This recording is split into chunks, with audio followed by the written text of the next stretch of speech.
So I'll start by welcoming everybody. My name is Jo. I am with Ten2Two and we are hosting this evening's talk with the lovely Debbie. For those of you who don't know, Ten2Two is a recruitment agency specialising in part-time and flexible work. Normally, we focus very much on the pre-employment bit, so getting everybody ready to attend an interview and write a CV.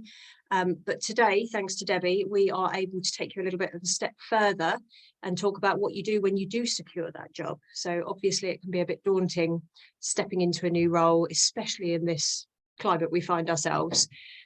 So Debbie from our coaching partner has come along to help you all start to make a plan of what you will do when you get the role. Would you like to introduce yourself, Debbie?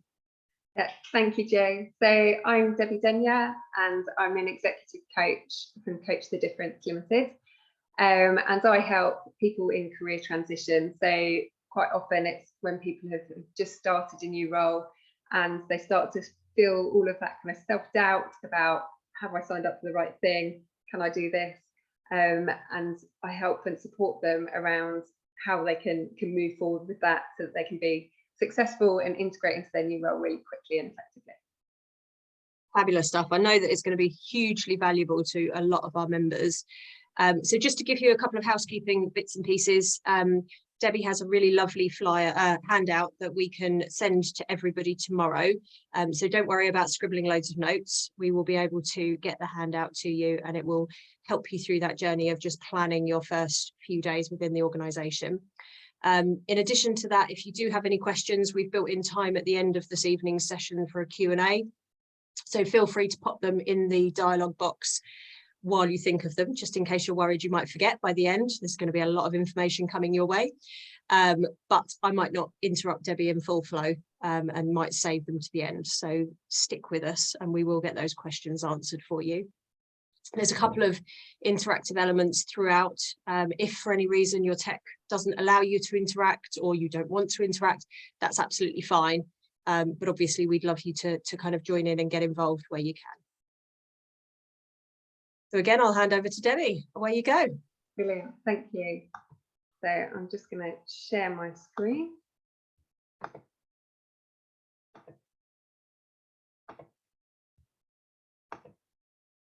Okay, so making the first 90 days count. So more than 1 in 5 people leave their new job in the first 90 days. And a recent survey is actually showing that this is about 30% at the moment, which is a really scary thought because you've done all of that hard work in terms of preparing your CV, going for interviews, and you finally secure the job, and then people are leaving within the first 90 days. So I'm going to try and help you this evening to make sure that you're not one of those people.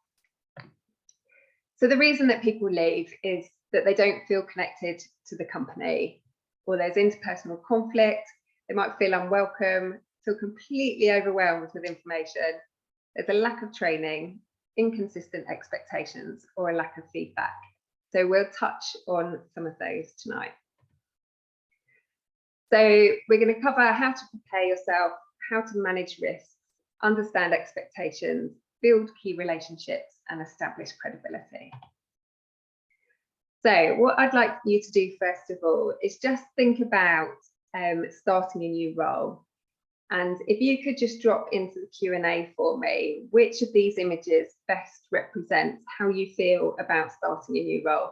And maybe a couple of words, you don't have to write everything out, just maybe a couple of words to explain why you picked that number. And Jo will give us a bit of feedback about what people are thinking.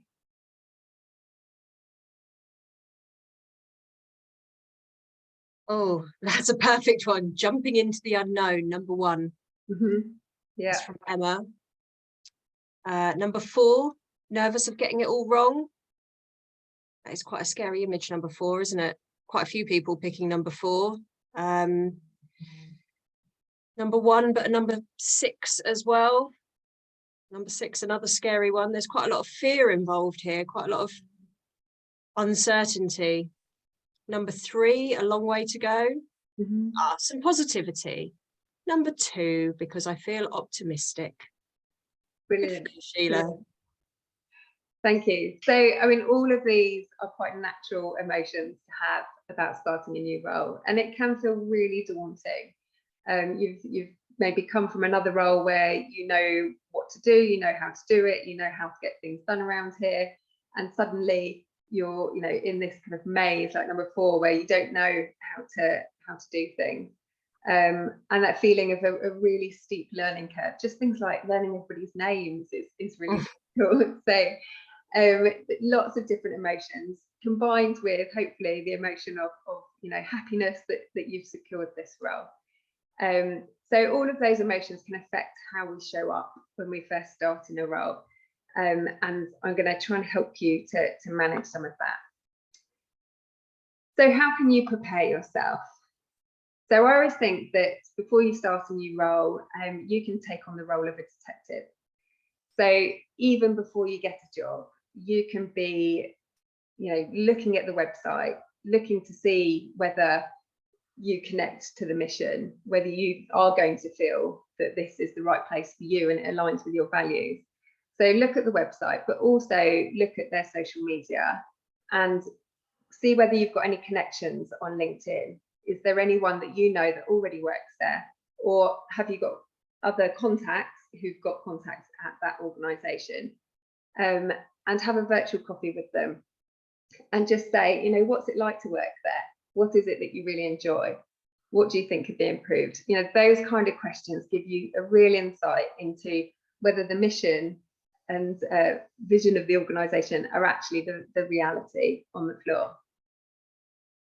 Also, you can be asking questions around, you know, what's the current situation? Is there somebody in post currently? Is there going to be a handover? And you can ask these questions kind of at interview or if you get through. What's the state of the team at the moment? You know, is the team, you know, a new team, or are they an established team? Is there any conflict within the team? And also, has anybody else internally applied for the role? Because there might be somebody else's toes that you might be treading on, and it's useful to be aware of that. And is there a need for you to recruit into the team as well if you're in a kind of management role? So all of those things can help you to manage, get an understanding of, is there likely to be any sort of internal conflict, and what's the kind of level of support behind you. Then you can also be asking questions about training. So some of the stuff in reasons why people leave was about feeling overwhelmed, not having enough training. So what's their support for new starters? Do they provide kind of a buddy? Do they provide a mentor? Can they arrange for you to meet with key stakeholders within the first few weeks? What training and support do they provide for new starters? And if you ask those questions, it may be that they don't have something in place, but they can put something in place if you give them that nudge and ask those questions. So really use this time before you even start a role to do that investigative work and ask the right questions at interview. See an interview as a two-way meeting where you need to find out what you need as much as they need to find out what they need, rather than it all being about kind of them, all eyes on you. So how can you manage the risks? So there's a whole load of different risks in terms of starting a new role. So if you're thinking about a particular role that you're applying for, think about each of these different things. So location, are you going to have to move location? Have you got to commute a longer distance? What's the impact therefore on you, and also on your family, your sort of support network? Are you going to need to, if you're moving location entirely, do you need to move schools? Is that the kind of thing that you've got time to do beforehand? Establish those kind of support networks for your family so that then they can support you effectively. Is there an impact on your family? You know, have you had a lot of time at home? Maybe you've had a career break. What's the impact going to be on your family, and how can you manage that so that you've got them on your side supporting you? In terms of kind of promotion, sideways moves, or maybe a sort of a downward move, what's the mindset shift that you need to make? If you're having a promotion, are you moving from more kind of operational to strategic? What's that mindset shift? What do you need to be doing differently? And thinking, how do you need to be thinking differently to do that? If you're maybe taking a lesser role than you may have done previously in terms of salary, what are the benefits of doing that? How is that benefiting you? How can you kind of manage your mindset before you start the role so that you're, you know, committed to doing it and don't kind of fall foul of self-doubt once you start? If you're moving into a different sector, who do you know in the sector? Are there any journals? Are there any conferences? There's loads of free webinars and things that you can find online. How can you find out information about that sector? Are there people that you know that you can look at on LinkedIn and have a chat to? Working hours, are they going to change? And what time of day works best for you in terms of your energy levels, and how can you manage that? And then learning, what's the sort of gap between where you are now and what you need to learn in relation to this role, and how do you learn best? What's the best way for you? Systems, do you need to learn new systems? And again, how do you learn systems better? How can you communicate that to the new employer? And then this kind of joining a team. So I mentioned before about, you know, what state's the team at? What impact might that have on you in the role? And then payday, the finance side of things. Have you got to commute? Have you got to buy clothes and things? You know, what's the impact of those? So for each of these things, you can score yourself kind of out of 10 in terms of how big a risk this is. And then think about, for the ones that are high risk, how can you mitigate those risks? What can you be doing to mitigate those risks before you start? So this is a picture of me on my first day at primary school.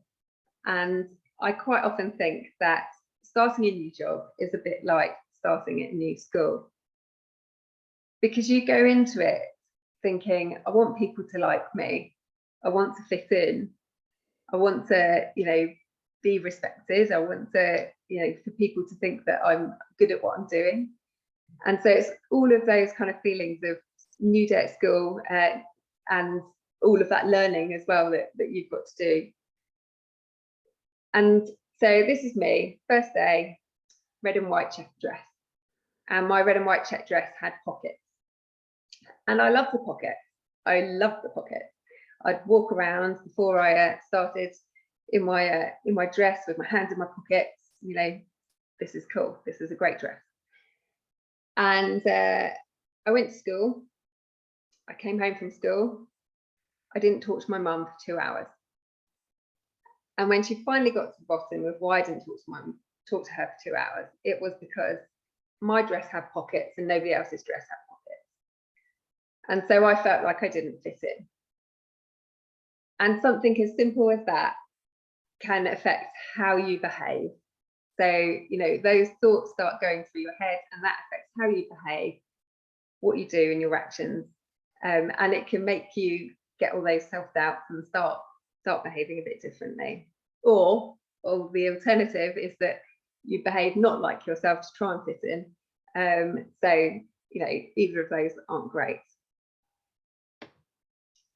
So if you could just go to menti.com, I'm going to put up a slide on the screen with a code. So you can either do this by using your phone, or if you're already viewing this on your phone, then if you can open another browser and then come back, or the same, if you're viewing this on your desktop, you can kind of minimize and open this as another tab as well.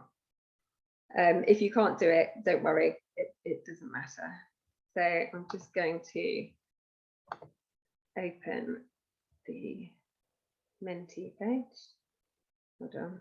For those of you who haven't used it before, it's a really useful interactive tool for webinars like this. So it's nothing to be apprehensive over. It's just going to give Debbie a chance to interact with you all. Okay, so there is a code at the top of the screen. So if you just put that code into menti.com and then answer the question, which of these have you done in a new role? And as you answer, magically, it should all start coming up. Here we go.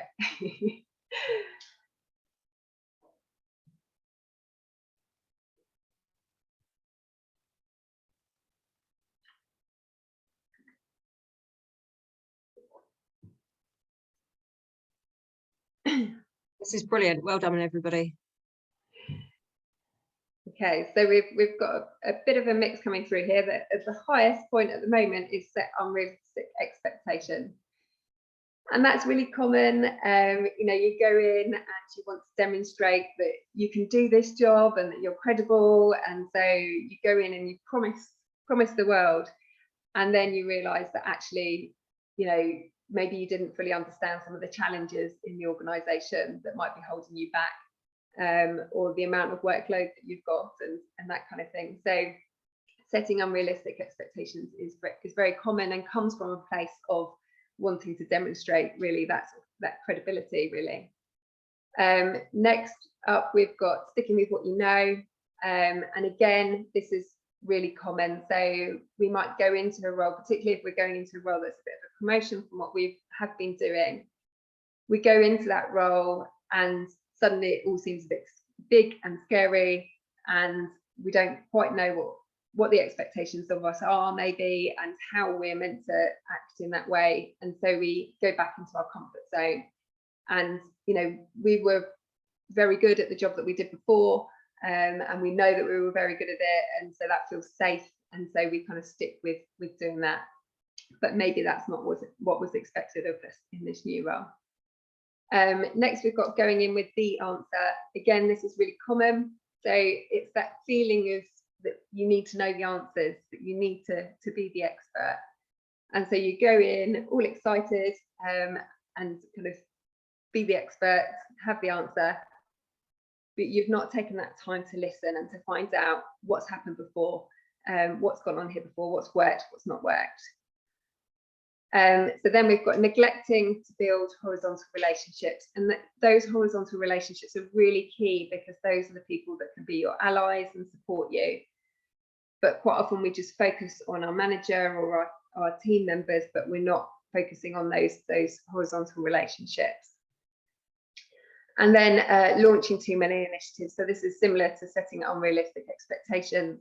It's about, you know, thinking I can do this, this, this, and this, and not really understanding what the context is that you're working in, or that kind of feeling of I've got to show that I can be credible and deliver. So thank you, everybody. Some really fantastic results there, and they are the most common reasons. So do not worry. Right, let me just go back to the presentation.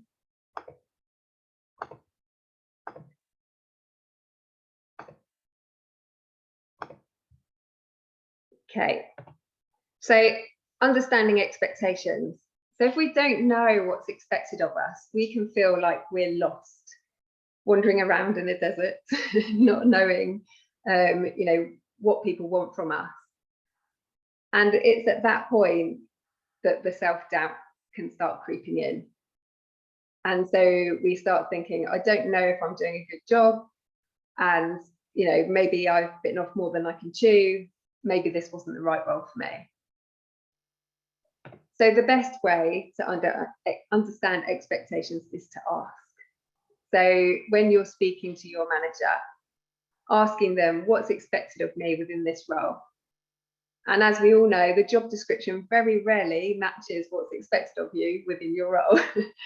So, you know, asking the question is perfectly okay, to say, you know, what is it that you expect from me? What are some of the key milestones that you'd like me to meet? What are the priorities for me? How will I be measured? You know, are there any KPIs that I need to be aware of? And that gives you clarity about, you know, what are the goals, what are the objectives? It gives you a route that you can take. But also asking other stakeholders as well of, you know, what are your expectations of me? So that you've got a really rounded picture of what everybody else is looking for as well. And in doing that, it takes away some of that anxiety. So building trust and credibility. So I'm going to try to do something here, which we, a minute before we started, we realized that we haven't got the reaction button. So we're going to try this with putting up your hand. which is at the bottom of your toolbar. So in terms of building trust and credibility, really scientific experiment here. I'm going to go onto a slide, and I want you to raise your hand if you trust these people. Okay, so I can't Nothing at all. Okay, and we're going to try again. So what about this person? Oh my goodness, the number just jumped massively. We love Sir David Attenborough. So we all form opinions about people, and we form those opinions really quickly, and that's based on what we see of them, in terms of how they act. And once that trust has been, lost, it's very difficult to get back. So it's really important to build trust and credibility. So how do you do that? So there's a piece of work by Charles Green called the trust equation, and that says that trust equals credibility plus reliability plus intimacy divided by self-orientation. So credibility is the obvious things like your skills, your experience, but it is also saying when you don't know the answer. So if you say to someone, I'm sorry, I don't know, but I will find out for you and I will get back to you, hopefully by this date, even better, then people are more credible, see you as being more credible if you say that than if you try and blag it. So that's credibility. So reliability is the going back to somebody and telling them the answer. But it's also, delivering on your promises and things like responding to emails, responding to information requests, and simple things like turning up to meetings on time. That gives people a sense of, this person is reliable. And then intimacy is that building rapport with people. So it's asking people, how was your weekend? Where are you going on holiday? All of those kinds of questions. And it's also being vulnerable. So things like saying, I'm feeling really nervous, actually means that people go, oh, they're a human. So just saying things like that, being a little bit vulnerable, does help to quickly build that kind of intimacy and rapport with people. So in a virtual environment, I was chatting to Joe about this earlier, in a virtual environment where you're, maybe working remotely or hybrid working, that can be quite difficult to build that rapport. So it could be something as simple as turning up to a meeting 5 minutes early so that you've got a chance to say hello to people and ask how their weekend was. Or if you're running the meeting, before you go into the agenda, asking people how they are, what they got up to the weekend, or what plans they've got for the weekend, that kind of thing. And this is all divided by self-orientation. So self-orientation is, being self-obsessed. So only caring about your goals, your objectives, trampling on other people to get where you want to get to. And obviously we all think, well, that's not me. But it is also things like talking too much in meetings, not listening, not asking others for their opinion, and not asking others about, what their objectives are, or, what's happened before, what they've done before. So going in with the answer can be self-orientated because it's you thinking that you know the answer rather than asking others. So you've built this trust. Who do you need to build the trust with? And how do you do it? So you've built that trust, and then to me, I always think it's about being curious, being like a child, asking questions and listening with curiosity. Although my children don't listen quite so much as they ask questions. So, but asking the questions and listening. So when you meet up with people over the first few weeks and months, asking them, what do you need from me? What's your kind of expectations of the team? How can I help you? What are your objectives? How can I support you? And then you can do stakeholder mapping. So you can map out all of these people in these quadrants. So if somebody is high influence over what you're doing and high interest, they need to be actively engaged. So that's about regular meetings, asking them for their opinion, getting them involved in the key decisions. and that kind of really active engagement with them. Whereas if they are high interest but low influence, it's more about just sending them a regular update, so just keeping them informed. If they are high influence but low interest, it's keeping them satisfied. And it's really good to ask people, how would you like me to communicate with you? If I'm working on this particular project, say, you know, would you just like to be communicated with at key milestones? Or, you know, do you want to be more actively involved? So asking those questions helps you to work out how you kind of communicate with these key stakeholders. And then people who are low interest and low influence, just monitor them, because they might move into a different quadrant depending on what you're working on or what they're working on.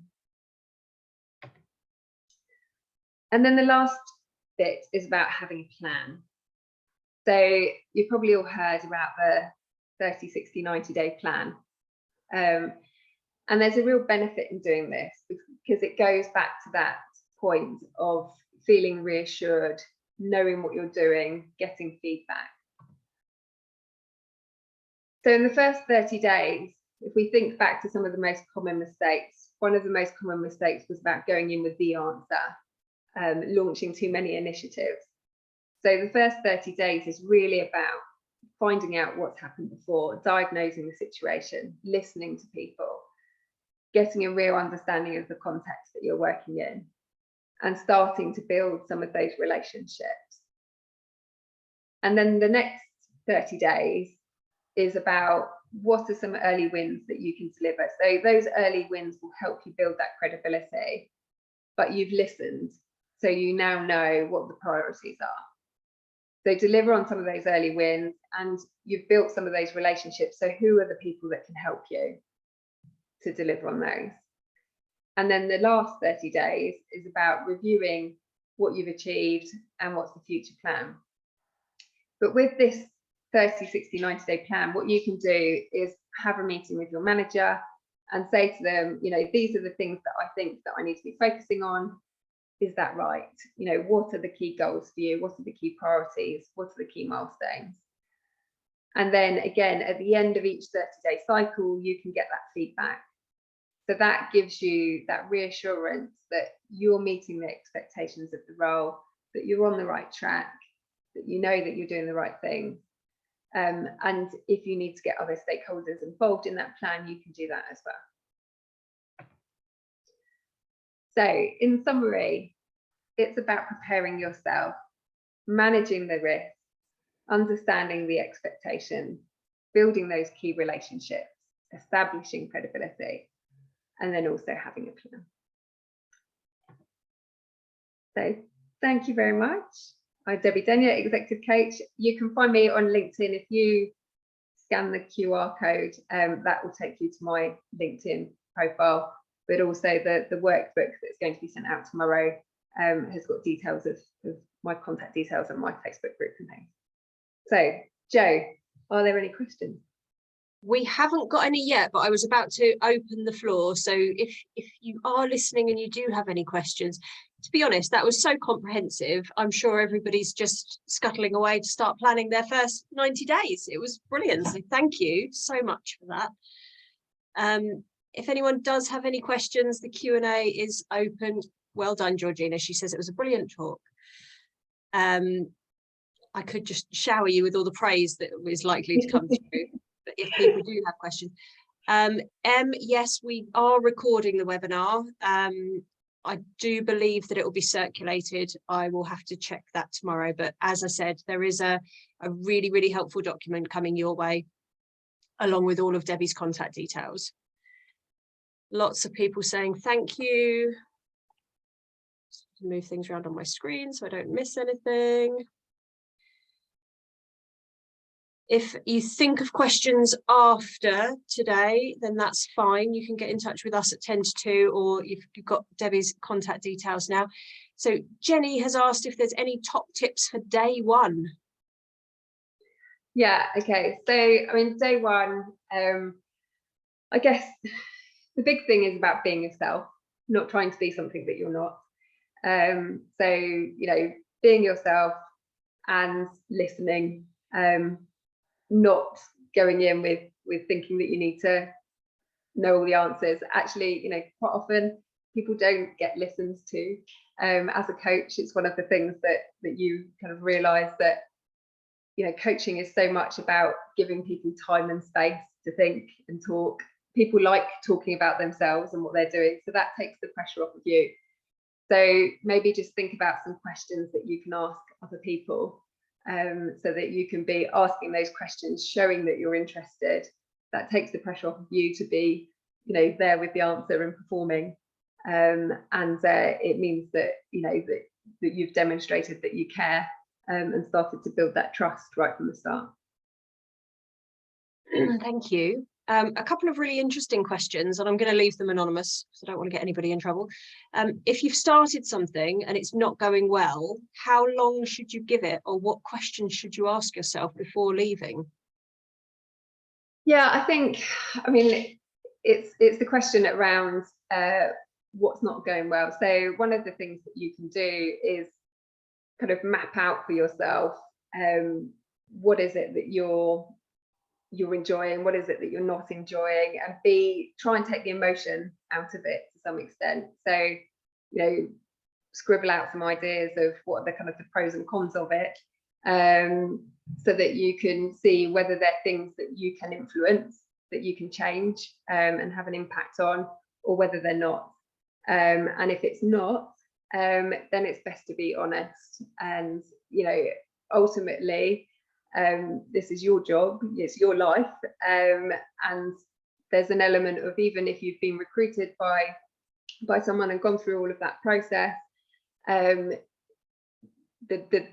thing that you need to be concerned about is you and your future and your life. There's no point in staying in a job that isn't the right fit for you, because all that's going to do is impact your happiness, your motivation, your confidence, your self-belief.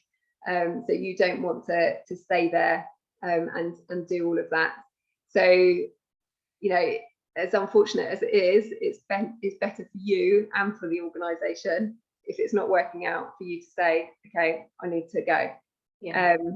Obviously it's easier to get a job from a job, but equally you don't want to be stuck somewhere that's not working for you either, because it can be really damaging if it's not working for you. So unfortunately it's a case of being brave and having the conversation, but people value honesty, and just say, it's not working out because of XYZ, but have that conversation, because if there's things that they can change, have a conversation about, say it was, for example, that I don't know, you're not getting enough training, you're not getting enough support. It might be a case of just saying, I work best when I've got this, that, and the other. Is that something that you can help me with? Or those kinds of questions, without sort of knowing the detail, it's difficult to answer, but hopefully that answers a bit. Absolutely, I think that was a brilliant answer. A few people have asked around this question, advice on, if you're speaking to your manager, on what their expectations are or what the objectives in place are, and they're just not giving a very clear answer. It's a bit light, it's not very concrete. Advice on how to really kind of pin down those areas. Yeah, I mean, your manager might not know as a starting point.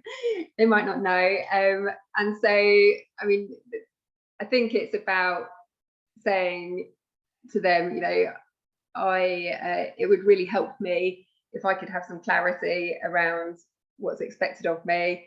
If they can't give you that, or they're not giving you that, then if there's no sort of long-term objective, kind of then say, let's break it down into chunks. What would you like to see from me in the next month, or what would you like to see more of that I'm not doing currently? Those kind of questions, to break it down into a smaller, shorter term kind of goal for you. Or equally asking other people, if you're working with other people, what are your expectations of this role? Maybe your manager doesn't know, but they might have some expectations of what they need from you. Or I think, it's how I see it, I think that this might be a good goal. How does that sound for you? Would that be helpful? So, you know, maybe kind of brainstorming a bit and giving them some ideas, because quite often once they've got an idea, they can go, oh no, that's not at all what I was looking for, but it gives you a starting point. So kind of looking at it that way. Excellent. Excellent. I think that's a really good suggestion, to actually come up with your own objectives, because that's really helping design the role as well, to make sure that you can be successful, as long as you're being realistic with those objectives. There's lots of other questions all around quite similar topics, and imposter syndrome seems to be coming up quite a lot, and a take on that as well as how much of the real you do you share. I think we've got probably some big personalities in the audience, and maybe they've been burnt in the past, but any thoughts around imposter syndrome, or kind of how to go about bringing your whole self to work? Yeah. And the imposter syndrome thing is really about your own perception of what's required in the role, and you have a feeling that you don't fit that perception of what's required in the role. So, you know, part of the thing there is looking underneath that, around what are your kind of beliefs, what's being triggered there in terms of why you feel that you don't meet this perception that you've got of what's required within the role. So it's something that I work with clients on quite a lot. It's really common, particularly when you're starting a new role. So it's a bit of a sort of a bigger deep down dive into, you know, what is it that's triggering there, that's making you think that you're not where you need to be. So I mean, there is kind of stuff that you can do that's a bit, I guess, a bit shallower in terms of the effectiveness of it.